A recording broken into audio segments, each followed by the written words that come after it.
março de 2020. Há um ano, a Organização Mundial da Saúde declarava o surto da Covid-19 como pandemia. No Brasil, medidas de isolamento e quarentena foram regulamentadas pelo governo federal em 12 de março de 2020. Hoje, acumulamos mais de 10 milhões de infectados no país. O número mais alarmante é o de vidas perdidas no mundo, mais de 2,5 milhões. Neste cenário de luto e de incertezas para 2021, a chamada pasta da saúde nos governos tem o desafio de articular as políticas públicas para o enfrentamento à doença.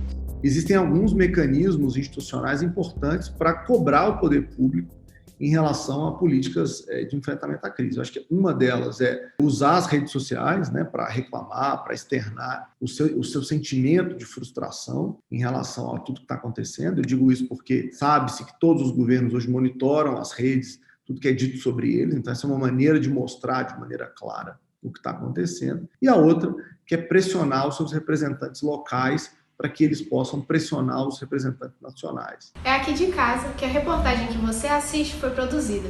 Assim como eu, milhões de brasileiros também estão isolados. Com as aulas presenciais suspensas e a implementação do home office para algumas empresas, muitas mortes e internações puderam ser evitadas. O problema é que o número de brasileiros em quarentena está longe de ser o ideal. Há um ano, 62% da população estava seguindo o isolamento social. Hoje, são pouco mais de 35%. O desafio do poder público é convencer as pessoas a saírem de casa somente para o essencial, até a pandemia acabar. Só que esse não é o incentivo que vem acontecendo.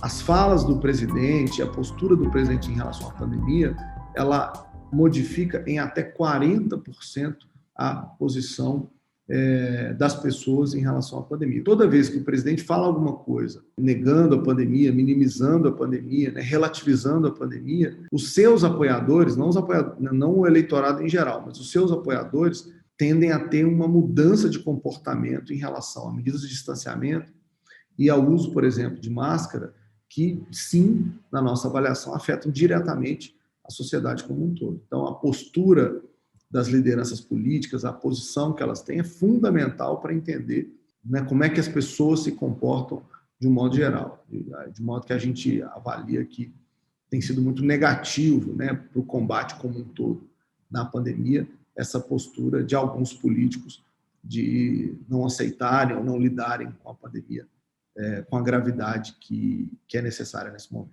Em relação à pandemia e os desafios em 2021, eu diria que são vários os desafios. Primeiro, nós devemos manter o distanciamento social. Ainda não temos a vacina para todas as pessoas, ela está apenas numa fase inicial e o distanciamento social salva vidas. É muito importante também o acesso à vacinação. Nós temos ainda um quantitativo muito pequeno de vacinas distribuídas, uma grande expectativa, e é muito importante que o governo ele tenha, de fato, capacidade de compra, de negociação para a universalização da vacina. E também destacamos no campo da saúde muitos desafios, dentre eles pesquisas apontam que os brasileiros eles pioraram seus estilos de vida, piora na alimentação, piora na atividade física, aumento do sedentarismo, aumento do tabaco, do álcool. Então, é preciso que os profissionais de saúde estejam muito atentos às atividades de promoção da saúde. Até o momento, mais de 9 milhões de pessoas no Brasil receberam a primeira dose da vacina. Mas é preciso reforçar: a chegada da vacina não acaba imediatamente com a pandemia. As pessoas devem continuar tomando os cuidados básicos. A gente deve usar ainda, ficar com a máscara, o uso da máscara facial, evitar aglomeração, por pelo menos até o final deste ano, porque a gente não sabe qual que vai ser a real eficácia para evitar a infecção. A gente já sabe que essa vacina, tanto da Oxford, da AstraZeneca ou da Coronavac, ela vai impedir os casos graves, vai impedir também a mortalidade. Mas, no entanto, a infecção ainda pode ocorrer. Você sendo infectado, ou então infectando alguém, né, mesmo depois de vacinado.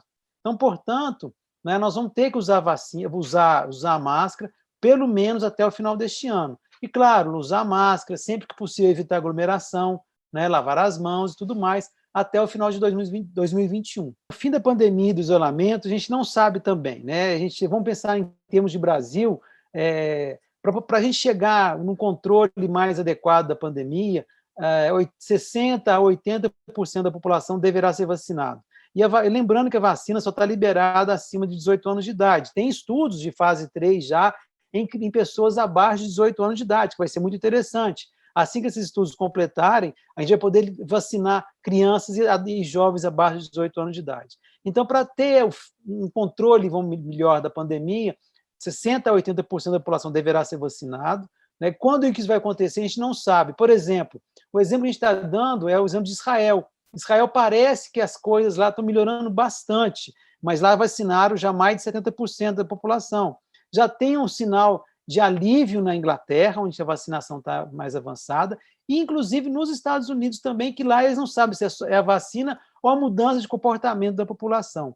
Né? Então, vamos pensar de uma forma otimista que até no final desse semestre comece a vacinar a população acima de 18 anos de idade no Brasil. A previsão da OMS para o fim da vacinação ampla da população é para 2022. Até lá, as palavras-chave são cuidado e esperança. Esperança de que ainda em 2021, uma boa parte das pessoas receba as 2 doses da vacina, para frear o avanço das contaminações e não sobrecarregar o Sistema Único de Saúde.